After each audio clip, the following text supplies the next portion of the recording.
Acara yang kedua yaitu penyebaran, pemahaman, dan penerapan pengalaman budaya positif di sekolah. Adapun acara yang akan tersaji pada siang hari ini, yang pertama pembukaan, yang kedua lagu wajib, yaitu menyanyikan lagu wajib Indonesia Raya yang akan dipandu oleh Ibu Sophie SPD. Yang ketiga sambutan dari Bapak Kepala Sekolah SDN 1 Sukahurip. Yang keempat sambutan dari Ibu pengajar praktik Ibu Dela Marisana SPD. Kemudian yang kelima pemaparan materi oleh Ibu Leni Herlina SPD. Dan yang keenam penutup. Marilah kita sama-sama acara ini kita buka dengan bacaan basmalah bersama-sama. Bismillahirrahmanirrahim. Lanjut acara yang kedua yaitu menyanyikan lagu wajib Indonesia Raya yang akan dipandu oleh Ibu Sophie SPD. Hadirin dimohon untuk berdiri.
Persilakan untuk duduk kembali.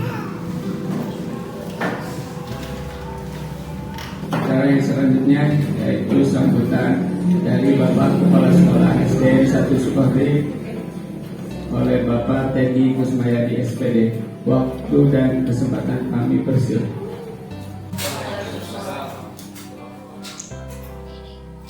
Terima kasih pengatur acara di pertemuan kedua.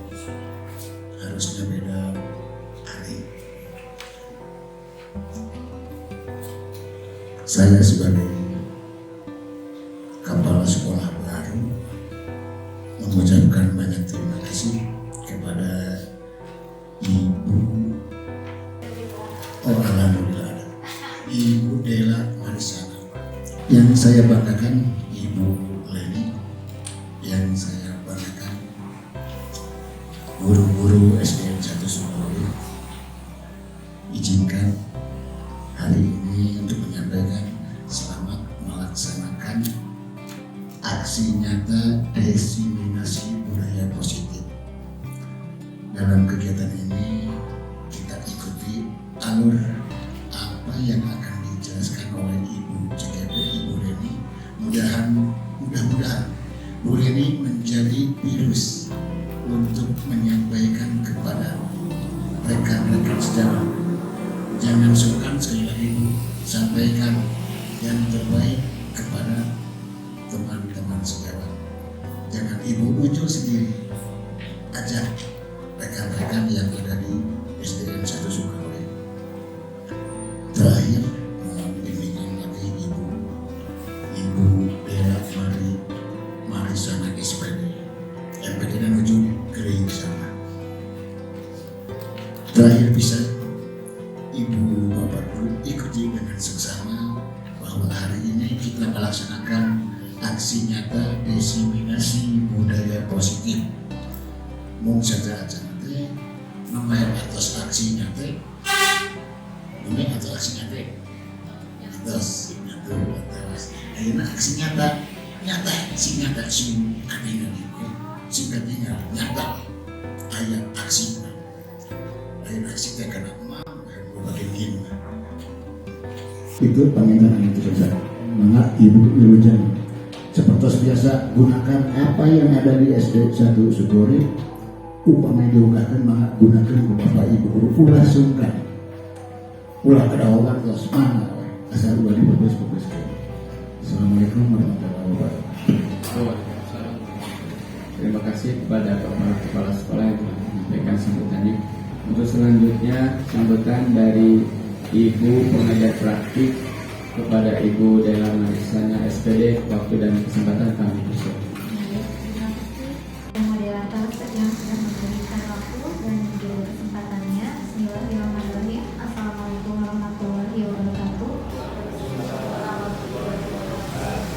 Pembukaan dari Ibu kepada moderator, Ibu dan Bapak, di sini calon guru penggerak diberikan tugas ketika telah selesai menyelesaikan setiap modul, yaitu berupa tugas aksi nyata. Jadi, ketika dalam pendidikan guru penggerak itu, kita tidak hanya mempelajari tentang materi, konsep-konsep yang dihafalkan atau hanya sekedar wacana, tapi memang harus benar-benar dilakukan secara langsung di lapangan. Nah, inilah berupa aksi nyata. Dan sekarang Bu Leni ini sudah menyelesaikan modul 1 yang terdiri dari 4 subbahasan. 4 subbahasan ini telah diselesaikan oleh Bu Leni selama hampir 2 bulan ya Bu ya? Ya, hampir 2 bulan. Dan alhamdulillah sekarang sudah pada sampai tahap aksi nyata di lapangan berupa diseminasi budaya positif. Di sini Bu Leni akan berbagi praktek baik mengenai apa itu budaya positif yang sudah Ibu Leni pelajari di modul 1. Mungkin pengantar dari saya cukup sekian. Mudah-mudahan apa yang disampaikan oleh Bu Leni bisa menjadi contoh yang baik bagi kemajuan atau perkembangan guru-guru yang di sini dan juga di sekolah ini. Sekian dari saya. Assalamualaikum warahmatullahi wabarakatuh. Terima kasih kepada Ibu pengajar praktik yang telah menyampaikan sambutannya. Untuk selanjutnya pemaparan materi oleh Ibu Leni Herlina SPD CGP Angkatan 10. Waktu dan kesempatan kami persilakan.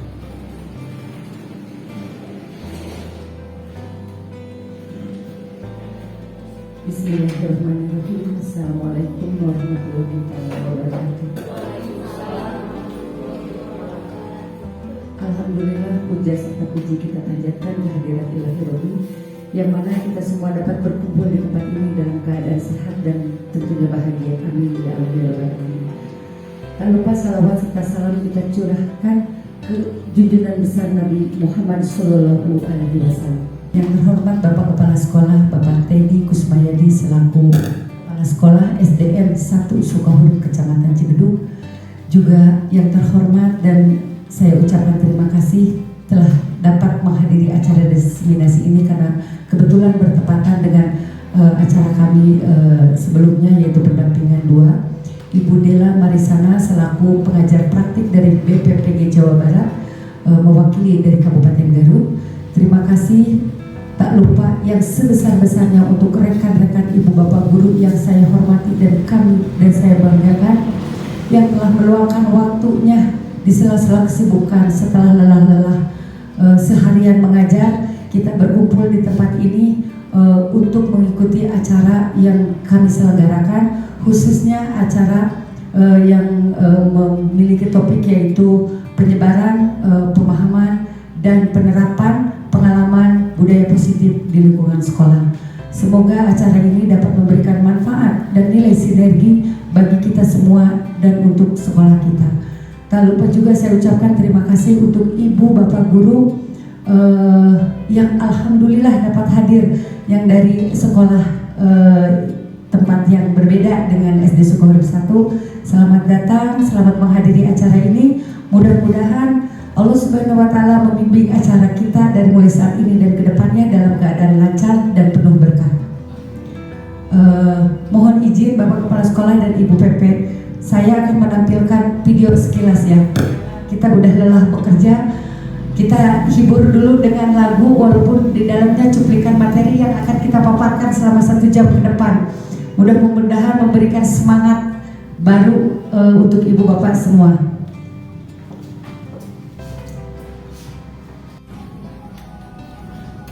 Ini cuplikan video pemaparan materi yang insya Allah akan saya sampaikan selama 1 jam ke depan bersama Ibu Bapak Guru dan sekalian.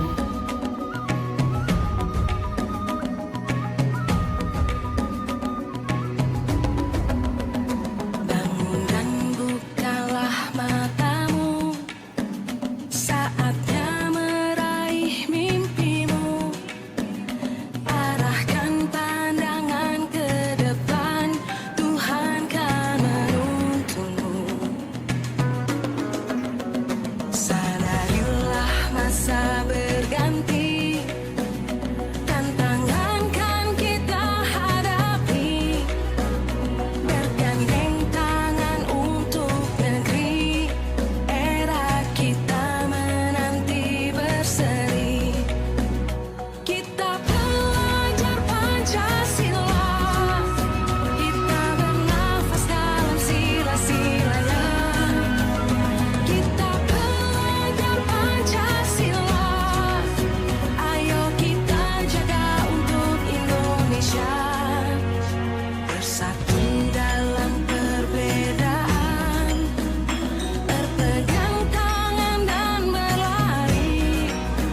Singkirkan egomu, oh kawan, demi negeri ini. Jadilah generasi emas, cerdas berkarakter itu kita. Berjuang dan harus berani, kita terus torehkan prestasi.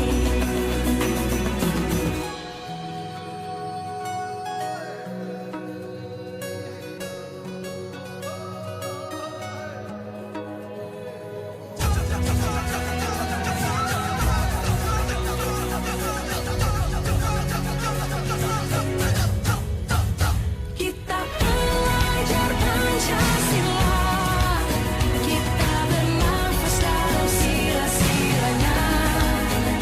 Kita belajar Pancasila, ayo kita jaga untuk Indonesia. Kita belajar Pancasila, kita bernafas dalam sila-silanya. Kita belajar Pancasila, ayo kita jaga untuk Indonesia.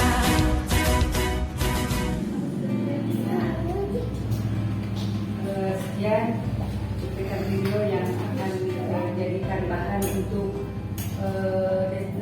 diseminasi kita pada hari ini. Ibu Bapak Guru kayaknya capek banget ya kita dari pagi. Udah loyo, udah ngantuk, walaupun udah makan siang, bukan memberi totalitas materi kita ngantuk. Kita berdiri dulu semua ya, kita ice breaking dulu untuk mengembalikan semangat dan senyuman kita. Rasanya kurang enak ya kalau kita hadir di sebuah acara dengan kelelahan. Saya juga cukup paham dari pagi kita aktivitas mengajar, lalu kita sekarang hadir di sini. Kita ice breaking semua, siap semua? Siap. Baik Ibu Bapak Guru, ice breakingnya ringan-ringan aja tapi semangat ya Pak Dikin. Iya.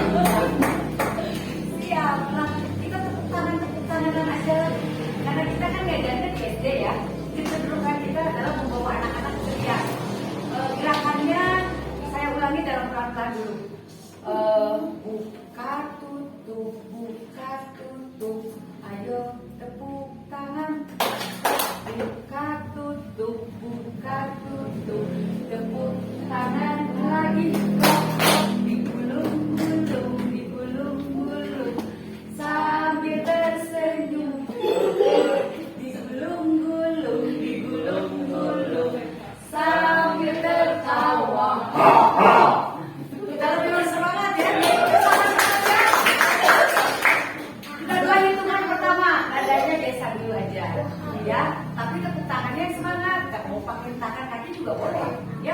Biar lebih, karena ini udah siap ya, kita udah di atas jam 7 itu udah waktunya ibu bapak betul rebahan di rumah atau menyelesaikan administrasi ya kalau bagi yang masih di sekolah.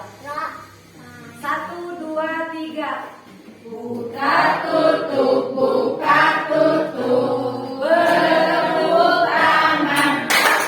Buka tutup, tepuk tangan lagi. Digulung-gulung, sambil tertawa. Digulung-gulung, sambil tertawa. Lagi ya. Tadi bilang kan kita masih ada yang paha dan kita lagi biar hilang dengan kita sebentar. Soalnya diseminasi positif, budaya positif ini lumayan materi yang agak banyak ibu-ibu, dan kalau penerapannya insya Allah bermanfaat bagi kita semua. Kita ulangi, 1, 2, 3. Buka tutup, bertepuk tangan. Buka tutup, tepuk tangan lagi. Digulung-gulung, sambil tersenyum. Digulung-gulung, sambil tertawa. Lebih cepat, siap? Semangat pakai tangannya. Ya. Mohon izin Bapak Kepala Sekolah, kita bikin keributan ya. 1, 2, 3. Buka.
Kepala sekolah serta ibu praktik dan ibu bapak guru yang saya hormati dan saya banggakan.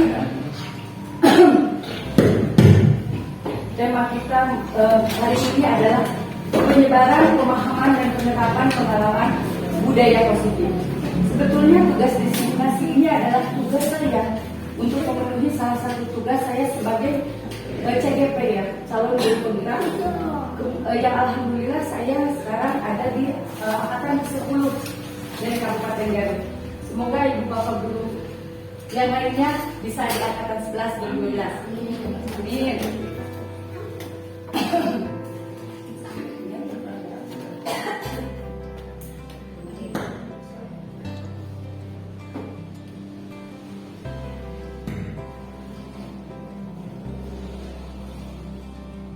Ini sangat jelas Ibu Bapak, di mana beliau sangat memberikan pendidikan yang berpihak pada murid, ya, di mana murid menurut Ki Hajar Dewantara adalah segala-galanya. Jadi pada diseminasi ini, pemahaman Ki Hajar Dewantara benar-benar kita menjadikan tolak ukur bagi kita, di mana murid itu kita perlakukan sebagai subjek dalam proses pembelajaran. Nah ini, kenapa tadi saya ice breaking dulu? Karena untuk 1 jam ke depan 8 topik bahasan yang akan saya bahas. Semoga ibu bapak guru tetap bersemangat, ya. Semoga ibu bapak guru dapat menyimak apa yang saya paparkan dan dapat bermanfaat bagi kita semua. Konsep inti budaya positif. Ada yang mau memberikan tanggapan sebelumnya? Mungkin sebelumnya pernah ada yang dengar budaya positif. Apa sih itu budaya positif yang hadir di sekolah? Contohnya seperti apa sih? Apa sih yang sebenarnya akan boleh dibahas? Sekilas saja mengenai budaya positif. Boleh waktu dan kesempatan saya berikan. Bapak, boleh? Bismillahirrahmanirrahim. Assalamualaikum warahmatullahi wabarakatuh. Izin memberi sedikit pengalaman mungkin ya. Mungkin budaya positif di sini yaitu hal-hal positif yang dibiasakan di lingkungan khususnya lingkungan belajar sekolah. Di antaranya mungkin satu ya seperti kita memberikan contoh itu dengan kita bertindak sendiri seperti yang dicontohkan oleh orang lain, seperti dicontohkan buang sampah, kita dulu yang membuang sampahnya. Itu budaya positif yang kita lakukan. Kemudian datang sekolah lebih pagi, kita dulu datang sekolah pagi-paginya, baru anak-anak akan ikuti. Berikutnya juga seperti sebelum belajar itu kita berdoa dulu. Nah kemudian banyak hal-hal positif yang mungkin bisa dilakukan di lingkungan sekolah. Segitu saja mungkin Bu. Ya, baik, terima kasih Pak Menteri. Terima kasih banyak Pak Hendriani. Bapak Kepala Sekolah dan Ibu Dela, perlu diketahui kalau saya sebetulnya sedikit curhat nih ya. Sebetulnya saya dulu diajak jadi guru penggerak itu oleh beliau di Angkatan 7. Beliau yang menggerakkan saya dan menggiring saya waktu itu, ayo kita ikut guru penggerak. Dan kami sempat ikutan dulu, cuman alhamdulillah belum lulus. Nah, seperti tadi yang disampaikan Pak Hepri, konsep inti budaya positif yang akan saya sampaikan ada 8 poin. Di antaranya perubahan paradigma belajar, disiplin positif, lalu nilai-nilai kebajikan, kebutuhan dasar manusia, motivasi perilaku manusia, posisi kontrol kita sebagai guru, lalu keyakinan kelas, dan segitiga restitusi. Dari 8 poin ini saya yakin, saya percaya ibu dan bapak guru ada yang sudah memahami bahkan menjalankannya. Seperti hal yang tadi Pak Hepri sampaikan mengenai kebiasaan-kebiasaan positif yang ada di sekolah. Memang itu adalah sarana yang akan menjembatani langkah kita sebagai guru melewati pembiasaan positif di sekolah. Baik itu datang lebih pagi, menyambut murid, berdoa sebelum dan sesudah, itu betul sekali apa yang disampaikan Pak Hepri. Sehingga kalau itu sudah tertanam, pembiasaan itu tertanam, maka akan terlahir budaya positif. Bukan lagi pembiasaan yang perlu kita arahkan, tapi sudah terpatri dalam diri anak bahwa budaya positif di sekolah kita ini seperti ini. Nah, untuk tahapan pertama yang akan saya paparkan adalah mengenai perubahan pembelajaran dengan paradigma baru. Pembelajaran dengan paradigma baru seperti yang Ibu Bapak ketahui, yang juga sekarang sedang kita pelajari bersama mungkin di PMM ya, pembelajaran berdiferensiasi. Pembelajaran berdiferensiasi itu apa? Yaitu pembelajaran yang berpihak pada murid, pembelajaran yang berdasarkan kepada kebutuhan murid. Pada modul ini lebih berdiferensiasi. Untuk saat ini pembelajaran kita harus berpihak pada murid, karena tadi pada filosofi Ki Hajar Dewantara beliau mengatakan pembelajaran itu memberikan keselamatan dan kesenangan setinggi-tingginya bagi murid. Karena satu hal yang harus kita ingat, murid itu bukanlah kata kosong yang kita bisa gambar sesuka hati kita karena kita sebagai pendidik. Tapi tugas kita menebalkan coretan-coretan itu dan menipiskan coretan buram dari murid kita. Agar apa? Agar tujuan pendidikan kita, yaitu mewujudkan profil pelajar Pancasila, dapat terpenuhi. Ibu bapak guru pasti sudah mengenal 5 dimensi yang terdapat pada profil Pancasila. Biar tidak ngantuk, ada yang menyebutkan tidak? 5 dimensi profil pelajar Pancasila. Mangga Ujena. Boleh. Pasti udah biasa. Ini 5 pelajar profil Pancasila. Beriman, bertakwa kepada Tuhan Yang Maha Esa dan berakhlak mulia yang pertama. Kedua, gotong royong. Ketiga, mandiri. Keempat, kreatif. Kelima, bernalar kritis. Keenam, berkebinekaan global. Sedikit yang akan saya sampaikan. Ini pembelajaran dengan paradigma baru. Ini pembelajaran di mana 5 dimensi profil Pancasila terdapat di dalamnya. Dan apabila kita melaksanakan ini dengan segala kemampuan kita, segala maksimal, secara maksimal, tentunya ini yang akan melahirkan budaya positif di lingkungan kita. Karena pada dimensi 1, contohnya beriman kepada Tuhan Yang Maha Esa. Tadi sudah disampaikan sama Pak Hepri, bukan? Kita pasti semua guru, semua kelas melakukan itu. Berdoa sebelum dan sesudah pembelajaran. Ya, bahkan ada yang merayakan hari-hari besar keagamaan. Lalu melaksanakan bacaan surat-surat pendek. Salam pada ibu dan bapak guru. Salam pada teman-temannya. Lalu berkebinekaan global. Ibu bapak guru, negara kita Indonesia terbentang dari Sabang sampai berjajah. Atau nyanyi dulu biar nggak ngantuk. Nyanyi aja dulu ya Pak Gigi ya. Soalnya udah siang, keringetnya udah beda ini. Pak Gigi kan itu obat kita, ya Pak Gigi. Kita nyanyi dari Sabang sampai Merauke, Pak Happy. Wah, silakan Pak Gigi. Ini coba dong biar nggak ngantuk. Sabang sampai Merauke, berjajar pulau-pulau, sambung menyambung menjadi satu. Itulah Indonesia, Indonesia tanah airku. Aku berjanji padamu, menjunjung tanah airku, tanah airku Indonesia. Bagus. Terima kasih bapak-bapak hebat. Apa kata saya?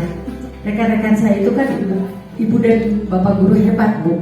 Yang kedua adalah dimensi berkebinekaan global. Seperti lagu tadi yang disampaikan, tugas kita sebagai pendidik adalah mempersatukan murid-murid kita yang berbineka tunggal ika menjadi satu kesatuan utuh NKRI. Artinya apa? Kebudayaan yang dimiliki oleh murid-murid kita dari Sabang sampai Merauke, tugas gurunya adalah mempersatukannya dalam sebuah norma, dalam sebuah kebudayaan yang harus kita pertahankan. Lalu yang ketiga, bergotong royong atau berkolaborasi. Tentu hal ini sering kita lakukan di dalam kelas, baik berupa metode pembelajaran, itu baik itu diskusi atau praktek atau pembelajaran di luar kelas sekalipun. Nah, dengan bergotong royong itu akan terlihat dan terpancar ibu bapak guru, murid-murid kita, nilai yang dianutnya adalah nilai saling menghormati dan saling menghargai. Dengan berkolaborasi dan memberikan suatu hasil, maka akan terlihat kreativitas dari murid kita. Seperti yang disampaikan pada dimensi dimensi profil pelajar Pancasila yang keempat adalah kreatif. Yang kelima adalah bernalar kritis.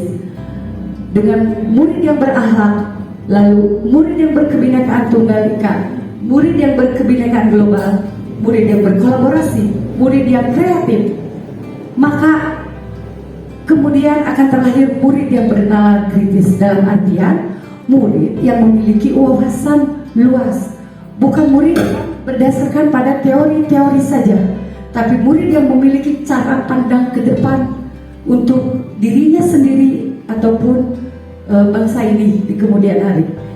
Yang keenam adalah mandiri. Tentu ini tujuan kita mendidik murid dari kelima unsur dimensi Pancasila. Diharapkan kelak murid kita akan menjadi murid yang mandiri, yang bisa mempersiapkan dirinya untuk kemajuan, untuk hadir pada kehidupan di negara kita ini. Berikutnya adalah miskonsepsi teori kontrol. Ini yang akan saya sampaikan. Ibu-ibu, bapak guru, kadang-kadang kita suka terlupakan bahwa kita menganggap kita adalah seorang guru yang punya pemikiran bahwa murid bisa kita atur dengan sekehendak kita. Kita bisa mengontrol murid. Padahal hal itu sangat keliru.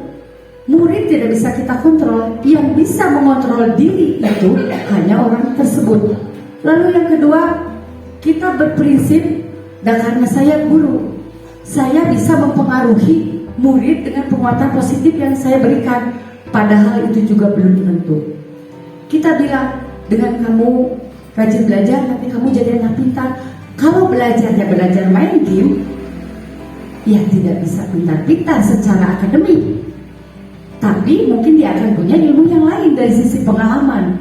Nah, ilusi-ilusi kita ini adalah yang sering terjadi pada diri kita sebagai pendidik, walaupun tidak semuanya. Lalu ilusi bahwa orang dewasa berhak memaksa anak. Karena kita guru, karena kita pendidik, kita seolah-olah menginginkan bahwa murid itu nurut semuanya sama kita, harus takut, harus nurut. Padahal itu sangat keliru, ibu bapak guru. Lalu membuat rasa bersalah, menguatkan karakter. Dengan kita mempersalahkan anak, diharapkan anak itu bisa berubah menjadi lebih baik. Itu pun keliru. Pada kesempatan ini, hal seperti ini yang ingin saya sampaikan, bahwa penguatan positif tidak selamanya dapat menghasilkan sinergi positif berupa budaya positif. Ilusi guru tentang mempersalahkan murid dapat menguatkan karakter anak. Itu keliru, ibu bapak. Dan kita akan bahas kemudian pada konsep inti yang lainnya. Lalu pengubahan paradigma stimulus respon ke pendekatan teori. Mengubah paradigma stimulus respon ke pendekatan teori kontrol. Menurut stimulus respon, realitas kebutuhan manusia sama. Tapi menurut teori kontrol itu berbeda. Betul nggak berbeda? Beda. Saya dengan Bu Retno satu sekolah, ya. Tapi realitas kebutuhan saya dengan Bu Retno berbeda. Baik dalam segi pendidikan ataupun dalam pengajaran, kami berbeda, tapi tujuan kita sama, mengharumkan nama sekolah kita. Yang kedua, semua orang melihat hal yang sama. Menurut teori kontrol, setiap orang memiliki gambaran yang berbeda. Yang ketiga, kita mencoba mengubah orang agar berpandangan sama dengan kita. Ini salah besar.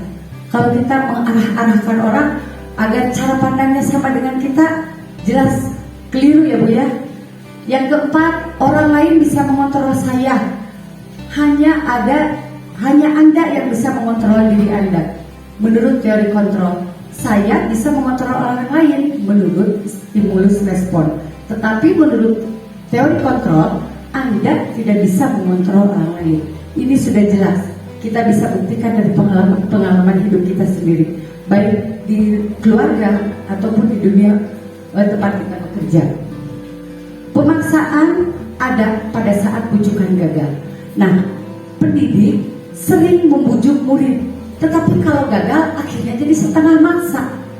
Ini stimulus respon ini dibantahkan oleh teori kontrol karena dengan kolaborasi dan konsensus akan menciptakan pilihan-pilihan baru.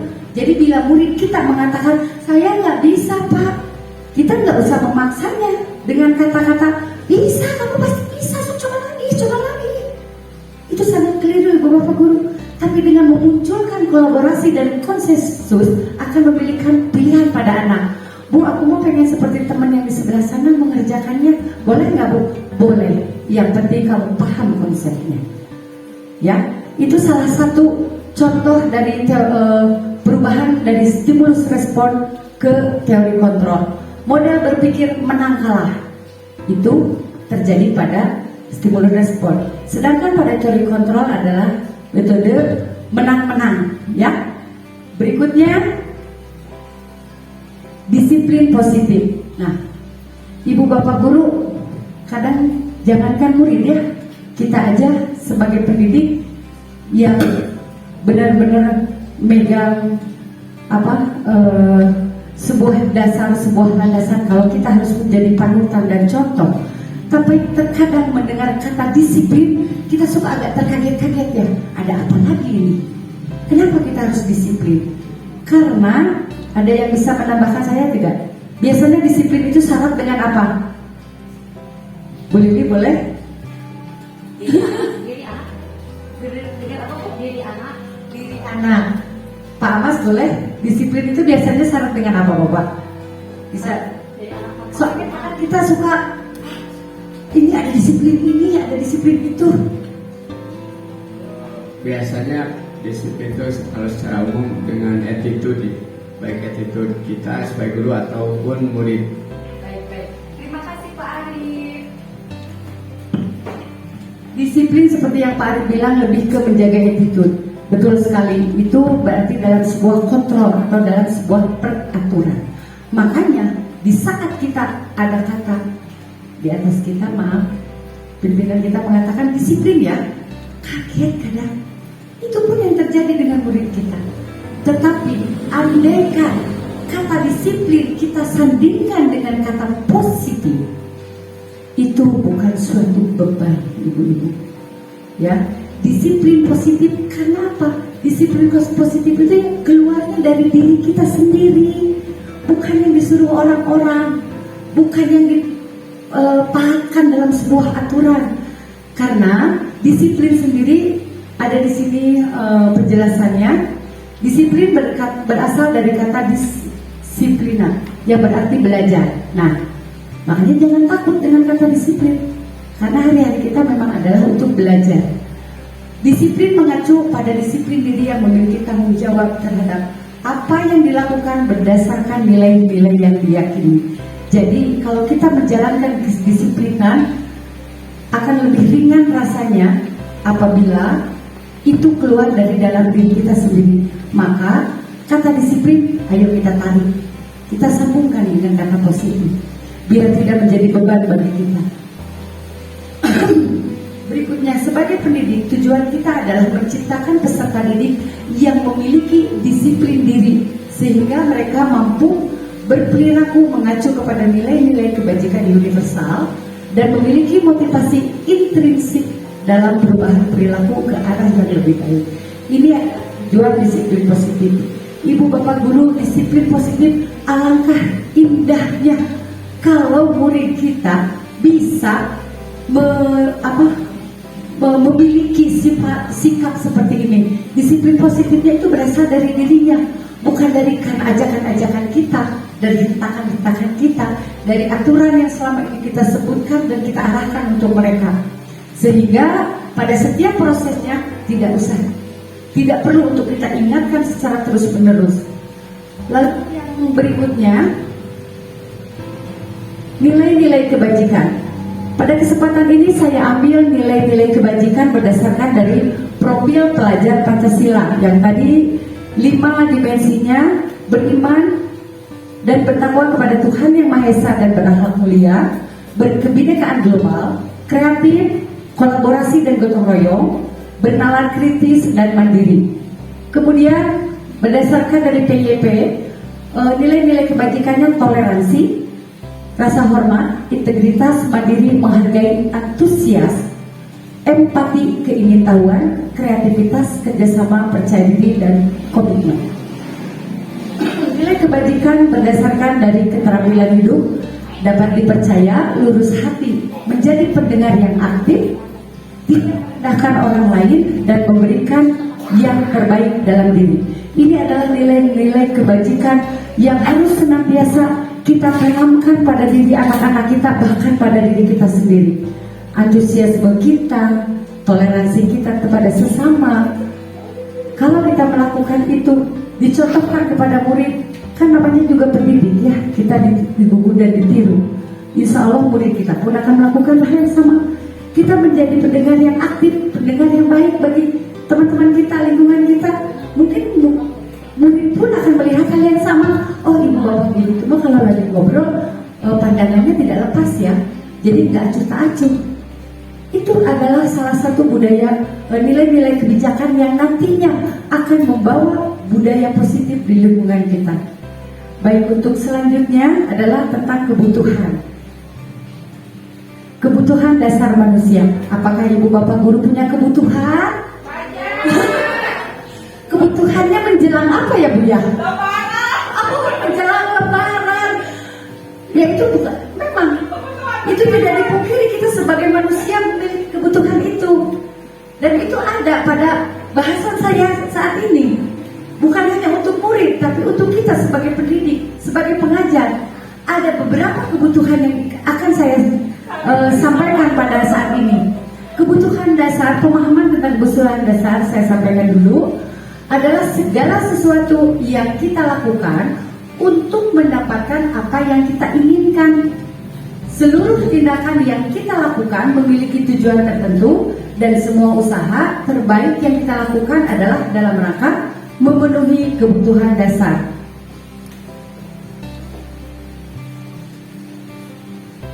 Nah, ini 5 kebutuhan dasar manusia.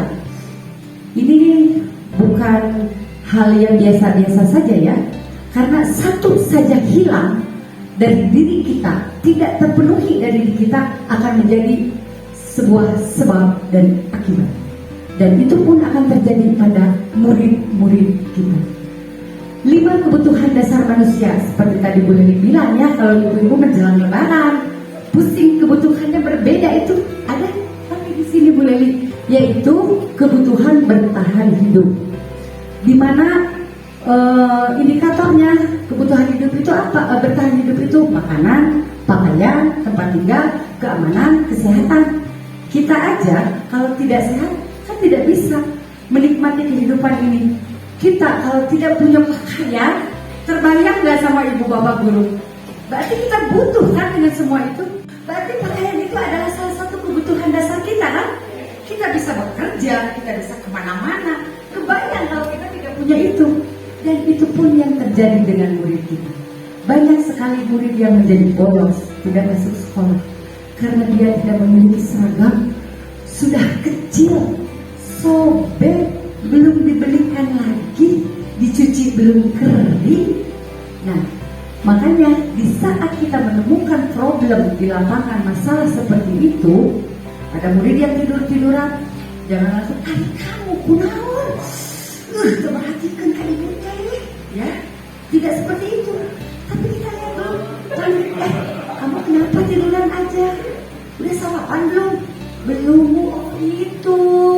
Salah satu penyebab murid kita ngantuk-ngantuk di kelas, perutnya kosong, nanya, cacingnya itu di dalamnya.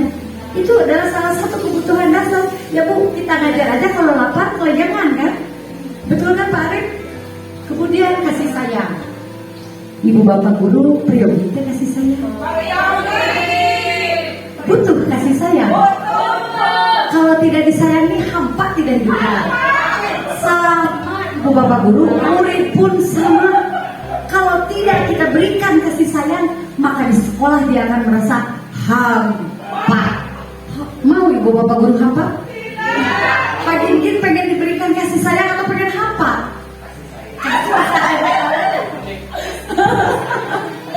Ya, karena itu kebutuhan dasar. Kenapa kasih sayang itu perlu ada? Karena dengan diberikan kasih sayang, kita aja kalau diberikan kasih sayang merasa diterima kan? Merasa dianggap ada. Sama murid kita. Kita berikan kasih sayang sama anak kita, maka dia akan dalam hatinya memiliki rasa, oh iya, ibu ini tahu saya. Oh iya, saya ada bersama dengan teman-teman saya di sekolah, dengan murid-murid yang lain. Lalu kebutuhan dasar ketiga, penguasaan. Kenapa kalau penguasaan selalu identik dengan kepala? Ada yang bisa Kita cerita-cerita aja lah biar tidak terlalu ini signifikan ya. Penguasaan. Ayo, kenapa dengan kepala pagi ini? Dan penguasaan. Nggak seperti ini kenapa coba?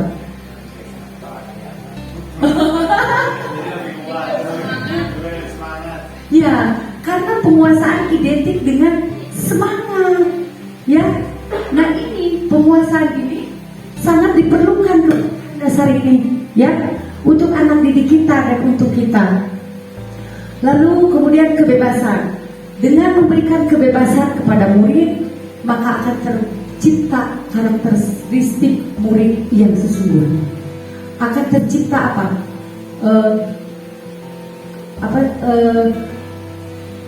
potensi anak yang sesungguhnya, ya. Dengan kita memberikan ruang kebebasan bagi anak akan menjadi lebih mandiri. Dia tidak akan tertutupi sama kita, sama apa yang gurunya terapkan, harus begini, harus begitu, ya. Tetapi kita memberikan ruang lingkup tentunya dengan kesepakatan ya sebelumnya, maka murid kita akan bisa mengeluarkan potensi dalam dirinya. Kemudian kebutuhan kesenangan. Perlu tidak kebutuhan kesenangan? Butuh. Indikatornya di sana. Kesenangan itu indikatornya itu ibu-ibu.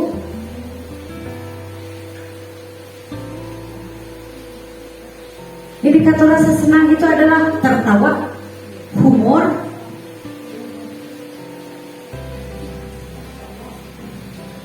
antusiasme. Jadi tertawa itu perlu tidak? Perlu nggak sih kita tertawa? Perlu. Kalau kita seminggu aja tidak tertawa, apa yang ibu bapak rasakan? Stres kan? Betul. Kalau kita nggak ada humor, serius aja terus, capek nggak sih hidup kita? Sama ibu bapak guru, murid pun sama.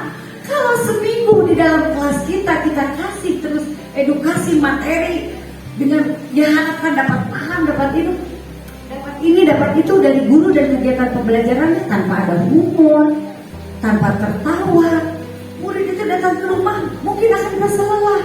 Dia bukan assalamualaikum lalu cium tangan, lalu buka baju dengan perlahan-lahan, tapi dia akan lempar tasnya tuh. Aduh, capek mah, belajar hari ini capek banget. Coba kalau di kelasnya tertawa, coba kalau di kelasnya ada humor. Banyak kok murid kita itu lucu-lucu. Bukan kita yang lucu, tapi murid yang lucu. Biarkan kita tertawa, kita diberi kebahagiaan oleh murid. Itu proses take and give yang terjadi di dalam kelas. Dan itu adalah termasuk ke 5 kebutuhan dasar. Saya yakin Bu Retno sebulan tidak tertawa, saya tidak tahu apa yang terjadi. Baik Ibu. Untuk selanjutnya, ini satu slide juga. Ini yang ke-5 adalah motivasi perilaku manusia. Ibu bapak guru pernah merasa terpengaruhi tidak sama seseorang? Masa lalu atau masa sekarang? Kayaknya kalau membahas masa lalu seru, kalau membahas teori kontrol atau apa-apa itu jadi ngantuk ya bawaannya.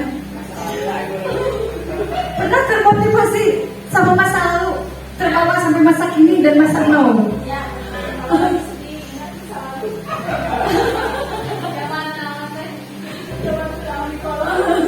Gak apa-apa biarkan ngantuk Ibu. Memang kadang kehidupan itu kan kita termotivasinya ada dari luar dan ada dari dalam diri kita sendiri. Ya sama di lingkungan murid, di lingkungan sekolah.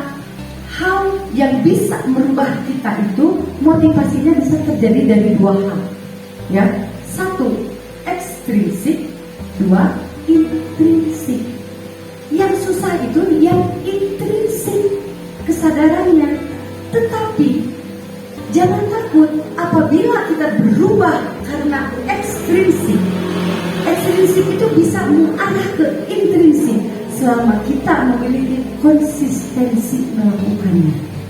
Ya, jadi kata teori juga cenah nggak baik dari luar mah suka berubah lagi.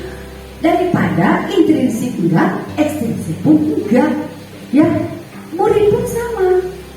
Ya, walaupun motivasi perubahan perilaku manusia dari ekstrinsik itu bisa berubah kapan-kapan.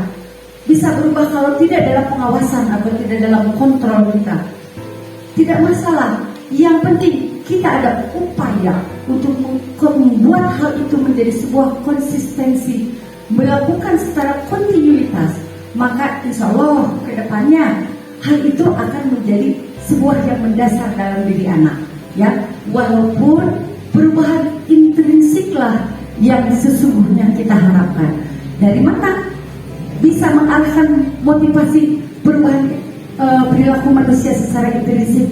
Yaitu tadi dari penerapan kebiasaan positif, sehingga murid akan di saat dia lupa aja. Kita sering kan mengalami gitu, berpapasan sama murid, tiba-tiba dia lagi balik, bu, ada apa ya? Saya belum salim, bu. Betapa terharunya. Itu kejadian kecil, sepele, dia cuma minta salam. Tapi itu perjuangan kita berapa tahun ya mengingatkan anak untuk seperti itu. Di jalan dia bisa balik lagi hanya untuk salam dengan kita. Berarti nilai-nilai kebijakan, berarti teori-teori yang kita dapatkan, berarti penerapan yang kita terapkan sudah membudaya di anak. Salam, sapa, ya. Kita pernah mengalami nggak, Bu, kalau di jalan? Kita lagi jalan, tiba-tiba ada motor lewat, kayak murid kita mau senyum, muridnya melihat, langsung aja jalan. Ada rasa hati kita, ya. Padahal mungkin murid pun pada saat itu yang dirasakannya, aduh, tanya nggak ya. Tapi betapa kita bangga dan terharu di saat anak kecil atau murid kita setelah jauh dia lari, ibu, ada apa? Ibu, saya mau salam sama ibu. Subhanallah, mau salam. Itu kebudayaan positif kan? Kita senang punya murid seperti itu. Ya, daripada punya murid kita lagi jalan, kita di depan atau ke depan, tidak sengaja, dan dia pun tidak minta maaf. Asik aja lari menuju lapangan. Sedih gak kita punya murid seperti itu? Nah, itulah pentingnya budaya positif, Ibu Bapak Guru, menciptakan karakter bagi anak. Tapi bukan memisahkan ya, bukan mengelompokkan anak sesuai dengan keinginan kita, tidak seperti itu. Nah, ini adalah konsep yang mungkin pernah terjadi, tapi perlu saya sampaikan, yaitu hukuman, konsekuensi, dan restitusi. Hukuman itu bisa tidak terencana atau tiba-tiba sifatnya. Murid tidak tahu kapan dia akan dilibatkan, lalu bersifat satu arah. Dan murid nggak mau dia dihukum sama guru. Ada nggak murid yang mau dihukum? Nggak akan ada. Ibu, saya mau dihukum. Pernah nggak dengar selama kita mengajar sekian belas tahun? Tidak ada, nggak ada. Itu hanya searah, guru yang melakukan itu. Karena apa? Karena merasa gagal, karena merasa tidak berhasil, karena merasa jengkel. Bisa hal itu terjadi karena anaknya nggak nurut-nurut, ya, sehingga hal ini terjadi. Kemudian berupa hukuman itu berupa hukuman fisik dan psikis. Fisik contohnya dilarikan, bersih-bersih. Kalau psikis itu kata-kata yang tajam. Tapi Ibu Bapak Guru, kita juga nggak mau kan tersinggung sama orang lain dengan kata-kata yang lebih tajam dari silet. Sama murid kita, walaupun dia anak kecil, kalau kita kasih sindiran tajam, hatinya terluka loh. Dan itu berbekasnya tidak setahun 2 tahun, seumur hidupnya dia akan terluka. Hati-hati dengan hukuman. Saya pun manusia biasa sebagai guru. Saya pernah melakukan beberapa hal yang setelah saya belajar di guru penggerak ini, belajar beberapa teori dari guru penggerak, saya merasa benar-benar tertampar dan saya rasa dibangunkan lagi dari tidur saya yang lama ini. Saya melakukan banyak hal yang karena bukan kebiasaan ya, karena suatu kebutuhan saya melakukan hal tersebut. Lalu yang kedua adalah konsekuensi. Konsekuensi biasanya terencana dan disepakati. Lalu murid tetap tidak nyaman. Sikap guru selalu memonitor murid. Konsekuensi juga ini adalah bentuk hukuman, Ibu. Ya, bukan ada karena dianya begitu, lalu kita kasih dia begini. Ya, tetap itu secara psikologis anak akan memberikan dampak kurang baik bagi anak. Karena ada hal yang akan hilang dari diri anak. Contoh, misalkan anak datang kesiangan 5 menit. Kamu kesiangan lagi ya? Nanti kalau kesiangan jam istirahat, kamu tunggu di kelas ya. Kamu salin catatan yang tertinggal. 5 menit anak di kelas sendirian hanya untuk mencatat yang tertinggal. Bagaimana kalau 5 menit itu adalah kebahagiaan sempurna buat anak didik kita, kebahagiaan yang tinggi, di mana 5 menit dia sorak-sorak dengan temannya di luar, malah mencatat di dalam kelas, dan itu akan jadi kenangan buruk buat anak kita. Ya, semoga hal ini tidak terjadi lagi. Lalu yang ketiga adalah restitusi. Proses penciptaan kondisi bagi murid untuk memperbaiki kesalahan, proses kolaboratif yang mengajarkan murid untuk mencari solusi sendiri. Konsep restitusi ini saya yakin sebetulnya ibu dan bapak guru sering menjalani ini, cuman tidak dikasih nama, ya. Kan kita sering manggil murid, sini, kamu kenapa tadi begitu? Tahu kan itu salah, pernah kan? Ya ulah gitu deh, sok cobain, balik kumaha kamu, betul nggak? Itu sebetulnya restitusi, ya. Kita mau mengajak anak, mau berkolaborasi dengan anak, lalu kita mencarikan solusi bersama dengan anak. Nah, tetapi restitusi biasanya membutuhkan proses, membutuhkan waktu, sehingga proses ini kadang terabaikan karena kita kesibukan kita, karena waktu kita selama di sekolah. Ya, saya juga tidak pungkiri, kadang beberapa poin itu masih sering saya lakukan, ya Pak ya. Kadang saya setelah belajar di beberapa modul, saya suka merenung malam-malam gitu. Aduh, Gusti, ingin rasanya saya kalau datang ke sekolah itu udah senyum selebar-lebarnya bagi murid-murid saya gitu. Dengan segala kekurangan saya buka pintu, assalamualaikum, selamat pagi, Sugoreng 1, apa kabar? Dengan senyuman, dengan sapaan bagi anak-anak saya.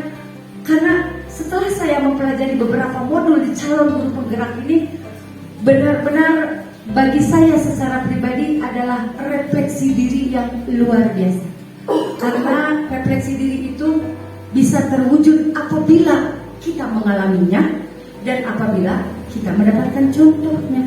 Kebetulan di modul 1.1 ini banyak sekali pemahaman tentang bagaimana caranya kita merefleksi diri dalam proses belajar selama ini, dan diantaranya adalah pemaparan saat ini saya sampaikan. Nah, ini Bu Eno, 5 posisi kontrol guru. Sering kita bahas guru sebagai penghukum. Kedua, pembuat rasa bersalah. Pemantau. Teman. Restitusi. Ketemu lagi sama restitusi. Ini adalah posisi kita di sekolah.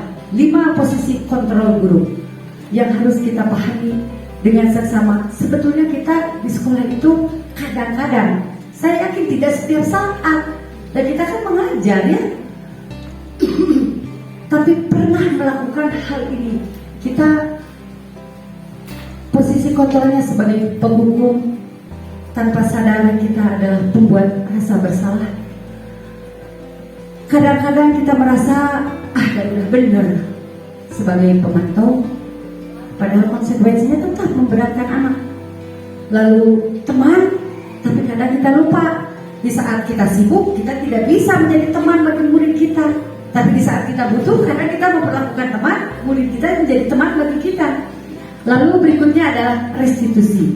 Ini yang terus ditanyakan oleh kita sebagai pendidik untuk dapat dijalankan. Nah, ada contoh kasus yang sengaja saya buat. Mungkin kalau di tempat ibu bapak guru yang lain atau di kelas yang berbeda atau di sekolah yang lain, beda-beda kasus ya Pak Dintinya.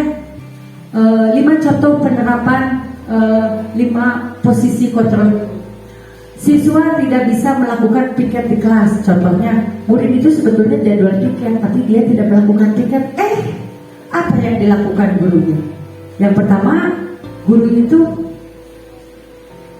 murid jadi bawa keluar, lalu disuruh menghormat sama bendera sekian menit.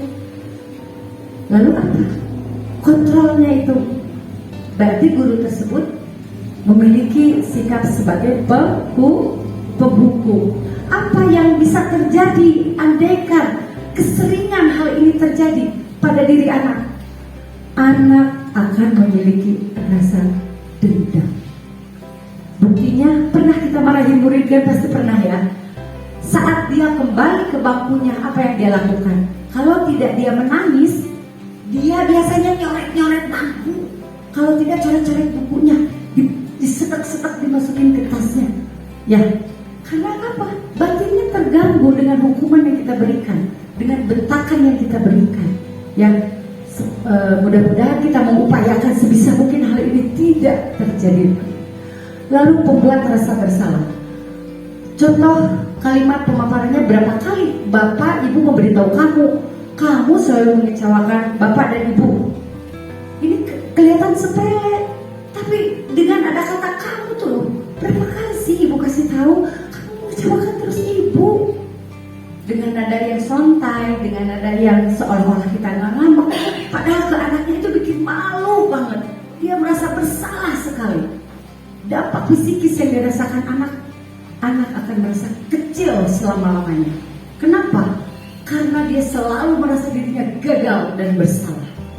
Padahal itu secara tidak langsung hal yang kita berikan pada murid kita. Padahal kita sayang, kita nggak bentak-bentak dia, ya. Makanya dalam diseminasi budaya positif ini, segala bentuk sikap dan tindakan serta perilaku guru kita munculkan di 8 poin yang ini, yang ujungnya nanti mengarah ke institusi. Ya, berikutnya adalah sikap guru yang mana lagi nih posisinya? Teman.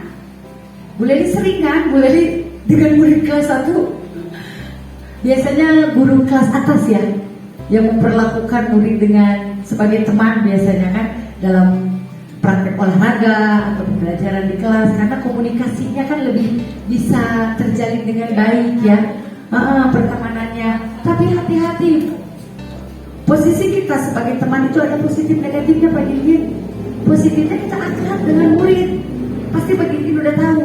Tapi di saat murid kita menuntut haknya sebagai teman pada kita, Bu, aku pengen foto bareng sama Ibu. Bentar. Dia akan melihat sama kita, gitu. Ya, saya tidak langsung dia kecewa. 1 kali dia kecewa, 2 kali apa? Bu, saya bawa makanan. Ini enak loh buatan mama saya. Masa? Sok simpan di sana. Kita tidak colek makanannya sedikit pun, padahal dia sudah senangnya membawa ke kita. Dia akan kecewa. Si ibu kenapa sih nggak kayak lagi pengennya gitu ibu ke saya? Sini dong, mau bantuin ibu ya? Apa? Bawain tas ibu sekarang, ibu bawa apa? Alat praktek dari bawah ke atas. Ibu berat, tolong bawa ya. Boleh Bu, anak senang. Dia berjalan di belakang kita serasa jadi pahlawan, serasa saya yang paling dekat dengan guru saya. Ya, dan jangan lupa negatifnya sikap kita sebagai teman, kemungkinan murid itu hanya akan nurut sama kita saja yang memperlakukan dia teman. Tapi kalau murid yang memperlakukan dia pemantau, insya Allah nggak akan nurut, karena dia merasa nyamannya dengan kita sebagai teman. Nah, lalu pemantau. Contoh kalimat yang saya coba sampaikan di sini, kamu sudah melanggar peraturan di sekolah. Kamu tahu konsekuensinya? Kamu menyapu halaman sekolah ya? Karena kasusnya kan anaknya tidak melakukan piket kelas, bersih-bersih kelas. Nah, guru sebagai pemantau memberi konsekuensi. Kamu nggak piket kelas, kamu sapu halaman ya sekarang 5 menit aja, halaman di depan kelas kita aja. Kelihatannya sih baik tidak Ibu? Baik kan menebus kesalahan? Tapi apa? Kira-kira tadi apa yang menjadi anak itu akan terganggu? dengan kita memperlakukan konsekuensi-konsekuensi seperti contoh yang ada di slide ini. Boleh Bu Jena? No.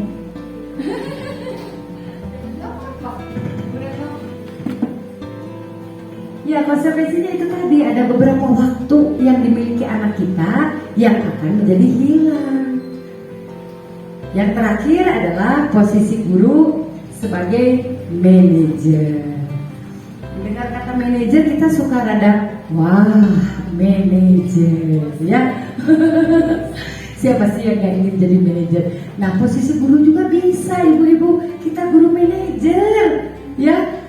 Apa posisi guru sebagai manajer? Adalah posisi guru yang tidak menyalahkan murid serta-merta dalam sebuah masalah. Posisi guru yang bisa mengajak murid berkolaborasi. Dan posisi guru yang bisa bersama-sama dengan muridnya mencarikan solusi. Ya.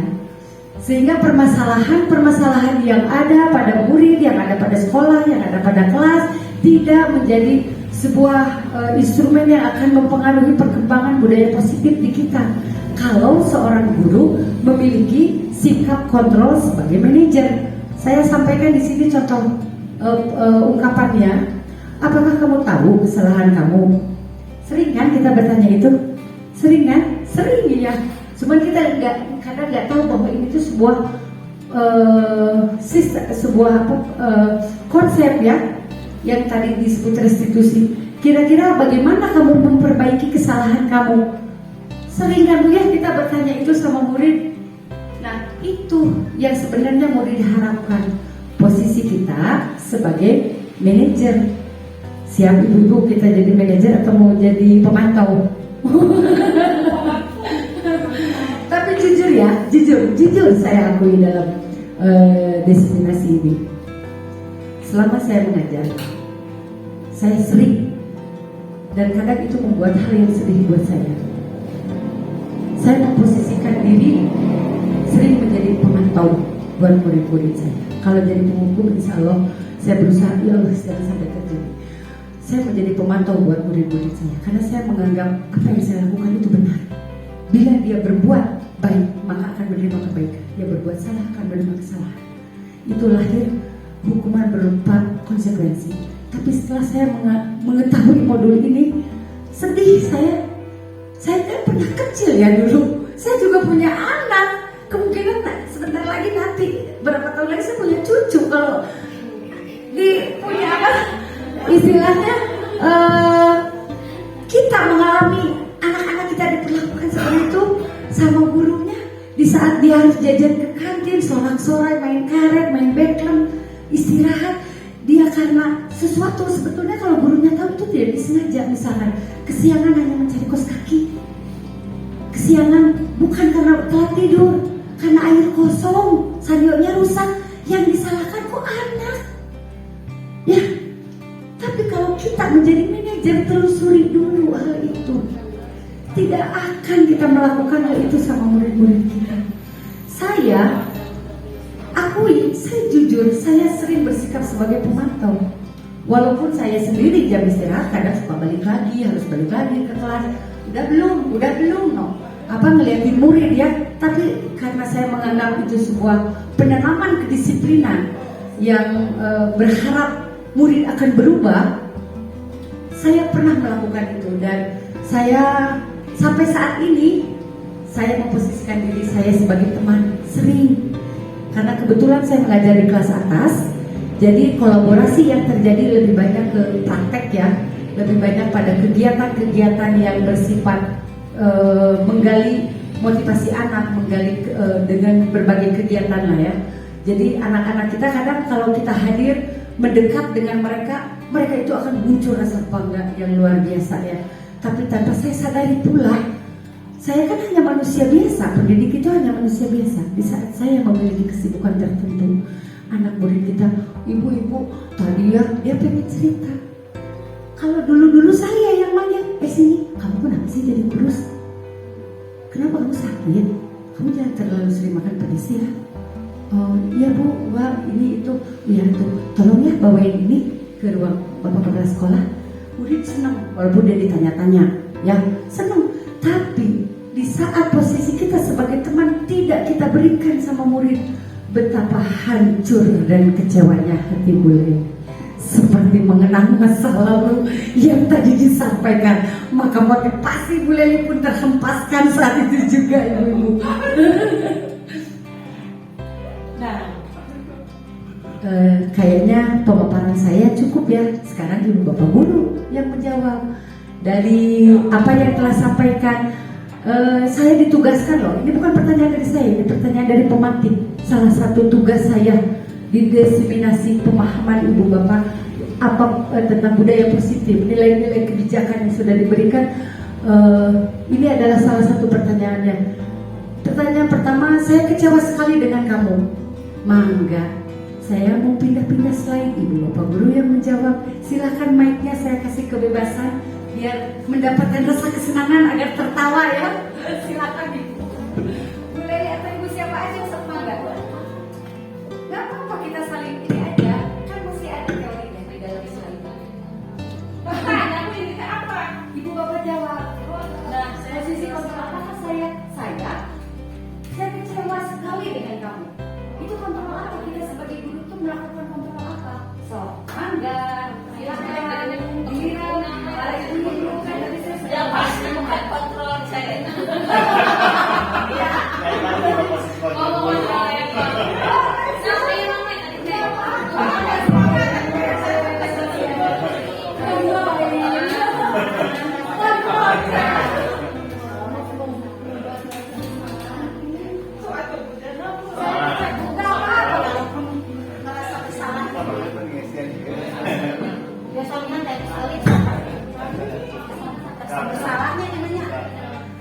Di dalam teks tersebut itu merupakan tugas mandiri mengenal 5 posisi kontrol guru, yaitu 1. Penghukum, 2. Rasa bersalah, 3.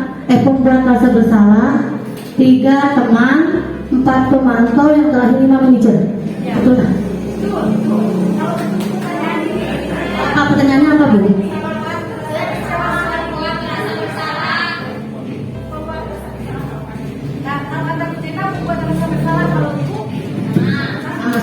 Iya. Saya pemantau. Pemantau siapa? Pemantau. Pemantau. Saya kecewa sekali dengan kamu. Kalau kita flashback teorinya, ibu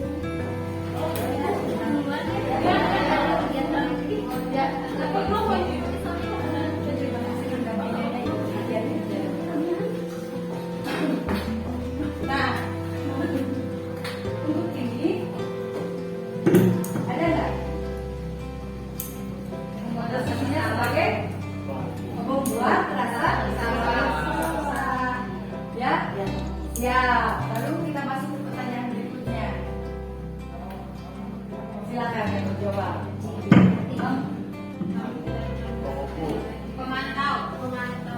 Pemantau? Siap? Dari soal ini melahirkan apa?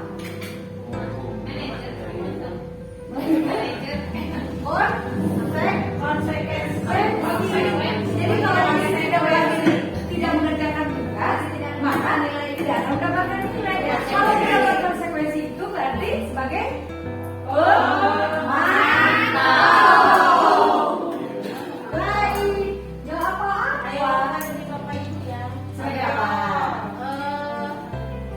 Ayo bantu ya.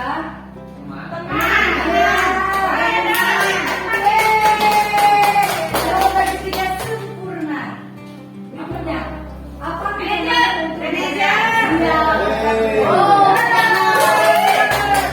Berikutnya, kamu tidak pernah benar melakukannya. Penghukum. Nah, ini yang kedua dari terakhir, keyakinan kelas. Ya. Mengapa keyakinan kelas tidak dipilih kata-katanya? Bukan peraturan kelas. Kenapa coba? Pak Ebri bisa menambahkan kenapa keyakinan kelas kok bukan peraturan? Mungkin kalau keyakinan itu berasal dari kesadaran dia bahwa itu bukan suatu beban, tetapi suatu keharusan, keinginan dari dalam dirinya, seperti itu mungkin. Iya, betul sekali. Memang benar. Ya, terima kasih Pak Ebri. tidak salah ya beliau menjadi senior saya di SD ini. Ya, memang keyakinan kelas itu muncul dari diri ya, muncul dari diri sendiri intrinsik ya. Kalau kita terapkan peraturan itu adalah yang dibuat oleh seseorang, baik oleh manusia atau oleh lembaga. Nah, ini adalah salah satu pembentukan keyakinan kelas. Tapi sebelumnya yang berada di sekolah yang berbeda dengan saya, berbeda sekolah di SD yang lain, apakah sudah melaksanakan keyakinan kelas belum? Sudah, ini keren ya kan, udah ada KJP ya sebelumnya di sana ya. Iya, hebat. Ya, ini perlu dan saya rasa ini penting ya Ibu. Jadi kedisiplinan anak, kalau kita suruh disiplin, kadang mental-mental. Tapi kalau itu terlahir dari keinginannya sendiri, dari dia meyakini bahwa saya harus datang tepat waktu, ya itu kalimat positifnya. Saya harus datang tepat waktu, saya harus menghindari datang terlambat, ya kalimat positifnya itu akan dibentuk menjadi sebuah keyakinan dalam bentuk keyakinan disiplin. Tapi bagi rekan-rekan saya yang belum melakukan proses keyakinan kelas di kelasnya masing-masing, satu hal yang ingin saya tegaskan di sini bahwa apabila kita menggunakan kalimat positif di saat meminta anak untuk mengisi motivasinya, jangan pernah menggunakan kata tidak boleh atau jangan. Jangan kau buang sampah pada tempatnya, ya. Hindari membuang sampah sembarangan. Seperti halnya kita mengatakan itu pada anak-anak kita, jangan ngebut, maka di hadapan mata kita sendiri anak kita sudah menancapkan gas. Tapi kalau kita berbicara hindari, maka yang terpatri di telinganya menghindar. Ya, betul Ibu Leli. Ini adalah contoh video ya, tapi untuk video ini saya tidak akan sampaikan. Saya masuk ke segitiga restitusi mengingat waktu dan jam yang sudah cukup lama ya. Ini yang tadi kita ini kan segitiga restitusi. Apa itu segitiga restitusi? Ini bahasa terakhir dari penerapan budaya positif ya. Semoga dengan kita bisa menerapkan segitiga restitusi, maka permasalahan-permasalahan baik yang muncul di lingkungan kita sekolah, di murid kita, di kelas kita bisa menjadi suatu permasalahan yang bermakna buat murid-murid kita. Segitiga restitusi adalah suatu proses dialog yang dijalankan oleh guru agar menghasilkan murid yang mandiri dan bertanggung jawab. Pada tahapannya, proses segitiga restitusi itu ada 3. 1, menstabilkan identitas. 2, validasi tindakan yang salah. 3, menanyakan keyakinan kelas. Tapi saya tidak akan menjelaskan, saya akan memberikan cuplikan video saja ya. Mohon izin ya Ibu Bapak. Soalnya kalau tidak saya sampaikan rasanya kurang bagaimana ya. Semoga contoh, ini hanya contoh kecil ya, dan saya yakin semua juga pernah berada di posisi. Nah, ini menstabilkan identitas, prinsipnya kesalahan adalah bagian dari pelajaran. Jadi jangan pernah membuat kesalahan itu adalah suatu hal yang besar yang akan menimbulkan suatu bencana ya. Tapi tanamkan ke murid kita bahwa dengan kesalahan kamu pasti bisa belajar lebih baik. Berikutnya ini kata-katanya seperti yang ada pada slide. Kalau saat memvalidasi tindakan berdasarkan pada prinsip perilaku berupaya memenuhi suatu kebutuhan. Yakini dulu apa yang dilakukan murid kita, dengarkan dulu alasannya. Itu pada tahap restitusi disebut memvalidasi tindakan yang salah. Jadi murid kita melakukan salah, kenapa? Nah itu proses yang kedua, tahapan validasi. Saya pernah pada saat diskusi forum, dulu ada yang bertanya CGP yang lain kepada pasir saya, Ibu boleh nggak sih kapan segitiga restitusi itu dijalankannya ngacak, tidak bertahap? Ya, tidak bisa. Pasti harus bertahap, ya, karena itu proses menggali. Ketiga adalah menstabilkan identitas. Berdasarkan prinsip ini, kesalahan adalah menanyakan keyakinan kelas. Berdasarkan teori ini, teori kontrol bahwa dasarnya kita termotivasi secara intrinsik. Ibu Bapak mohon waktunya tayangan video saya ya. Ini adalah contoh kasus restitusi yang sedang saya pernah beberapa kali. Sering terlambat itu apa itu sebuah kesalahan? Berbuat kesalahan itu hal yang biasa ya, itu hal yang manusiawi. Setiap orang pasti pernah mengalami hal tersebut. Tapi dia mau berjanji untuk tidak mengulanginya lagi dan mau berubah untuk lebih baik. Gimana, kamu setuju tidak? Baik, kita coba cari solusi ya untuk masalah kamu, mau nggak? Itu mau tanya, Vivi datang terlambat ke sekolah pasti ada alasannya kan? Boleh kita tahu? Kenapa?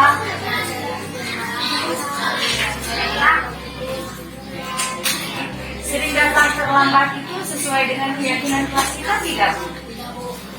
Menurut Vivi, keyakinan kelas apa yang sudah kamu langgar? Baik, disiplin ya, Pia. Terus menurut Vivi, disiplin itu penting tidak?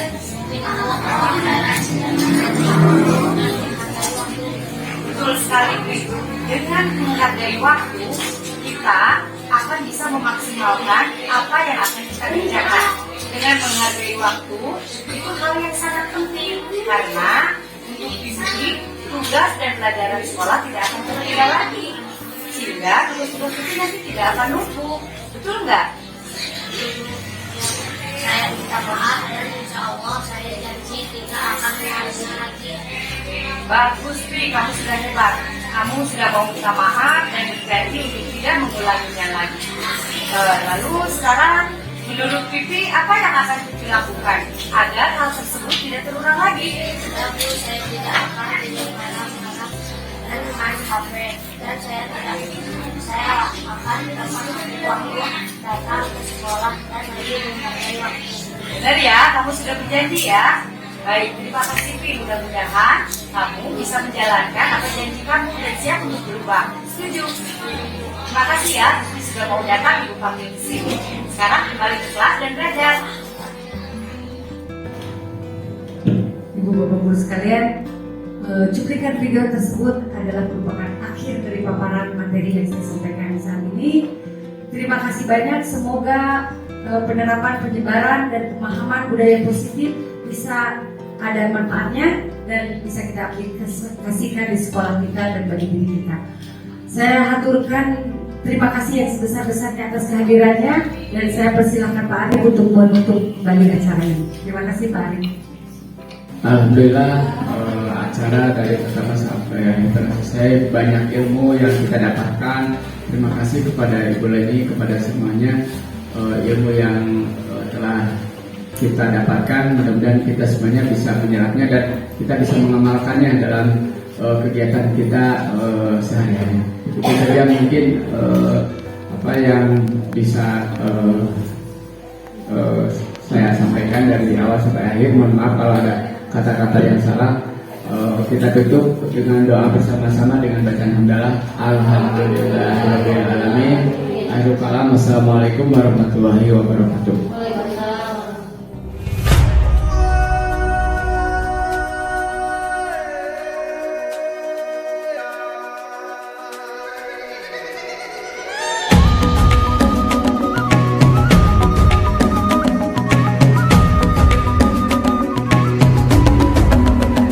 Bangun dan bukalah matamu, saatnya meraih mimpimu. Arahkan pandangan ke depan. Ya, Ibu akan memberikan sebuah motivasi, tapi motivasinya digali dari diri kalian sendiri. Di sini, Ibu ada dua kertas yang sudah disediakan. Untuk apa? Untuk menempel apa yang sudah kalian tulis. Apa Bu yang ditulis? Yang ditulis itu adalah kalimat-kalimat positif. Bu, kalimat positif yang bagaimana? Kalimat yang akan mengarahkan diri kita pada sikap dan perbuatan yang lebih baik lagi. Nah, kita di kelas ini kan banyak, pasti jadi akan banyak kalimat positifnya. Contoh, kalau misalkan masih ada yang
balik.